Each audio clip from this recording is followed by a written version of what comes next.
Assalamualaikum warahmatullahi wabarakatuh. Ada 1001 cara iblis dalam menggoda manusia.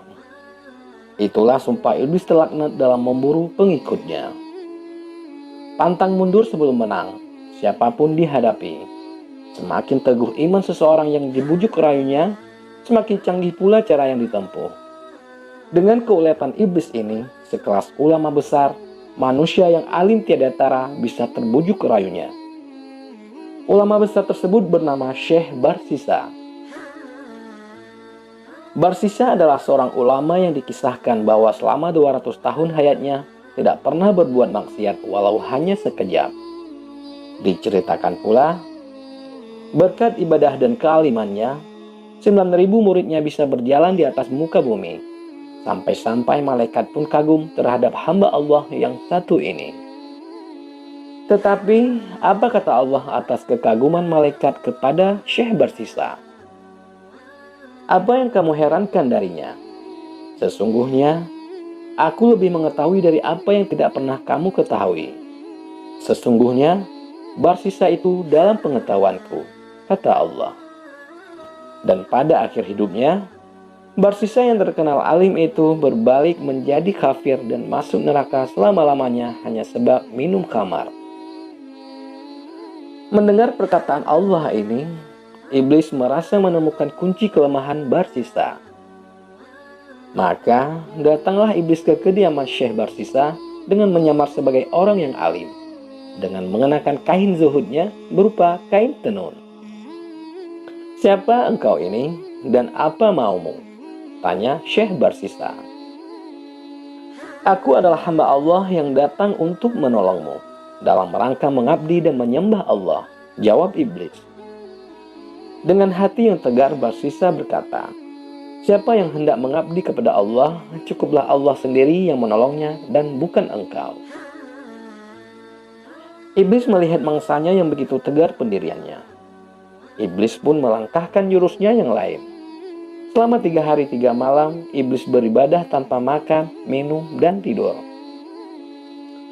Melihat tamunya beribadah dengan khusyuk, hati Barsisa mulai goyah. Ia kagum atas kekhusyukan tamunya yang terus-menerus beribadah kepada Allah 3 hari 3 malam tanpa makan, minum, dan tidur.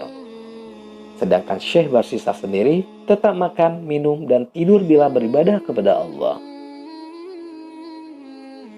Didorong rasa ingin tahu, Barsisa lalu bertanya kepada tamunya, "Bagaimana engkau bisa beribadah semacam itu?" Kemudian iblis mengatakan bahwa ia pernah berbuat dosa, sehingga apabila dia teringat dosanya, dia tidak akan bisa makan dan tidur. Lalu Syekh Barsisa bertanya lagi, "Bagaimana agar aku bisa beribadah seperti kamu?" desak Barsisa yang mulai terpikat taktik iblis. Kemudian iblis menyarankan agar sekali waktu Barsisa berbuat maksiat kepada Allah, kemudian bertaubat kepadanya. Dengan demikian, Barsisa akan bisa merasakan kenikmatan beribadah setelah mengenang dosanya. Kiat iblis ini ternyata mampu menggoyahkan hati Syekh Barsisa. Dia bertanya kepada iblis, "Apa yang harus aku kerjakan?" "Berzina," jawab iblis. "Itu tidak mungkin aku lakukan. Aku tidak akan melakukan dosa besar itu," bantah Syekh Barsisa. Kemudian iblis berkata lagi, "Jika tidak mau berzina, membunuh orang saja, atau minum khamar yang dosanya lebih ringan." "Aku memilih minum khamar, tetapi di mana aku bisa mendapatkannya?" sahut Syekh Barsisa. "Pergilah ke desa Fulan," ujar iblis sambil menunjukkan nama desa yang dimaksud. Atas saran iblis, Barsisa pergi menuju desa yang dimaksud. Di sana dia bertemu dengan seorang perempuan cantik yang berjualan khamar. Ia langsung membelinya dan langsung meneguknya. Karena tidak terbiasa, maka Barsisa langsung mabuk hingga kehilangan kontrol.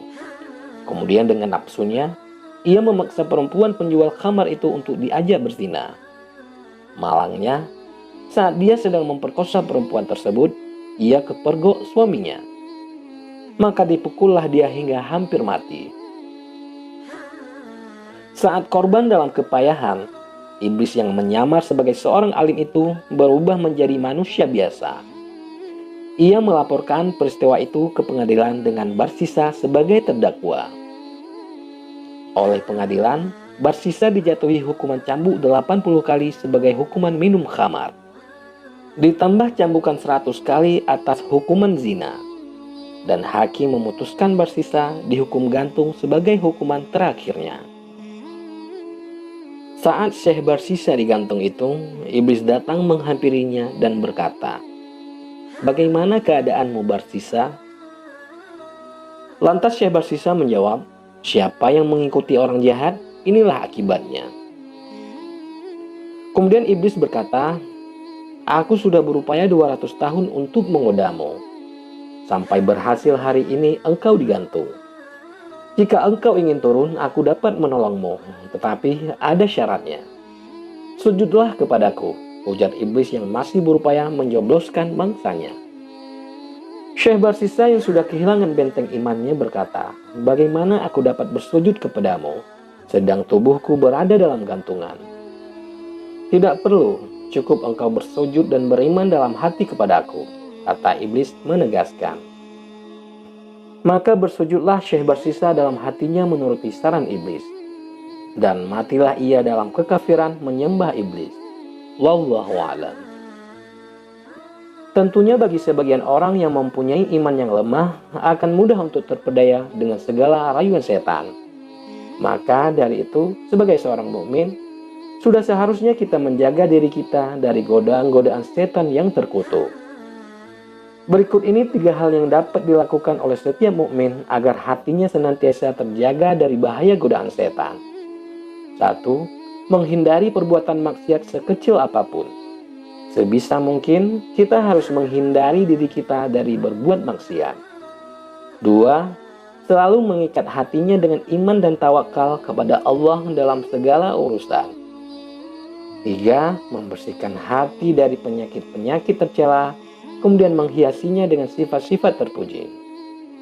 Itulah 3 kiat sederhana dalam menghadapi godaan iblis. Semoga kita selalu dalam lindungan Allah dan dijauhkan dari godaan-godaan iblis yang terkutuk.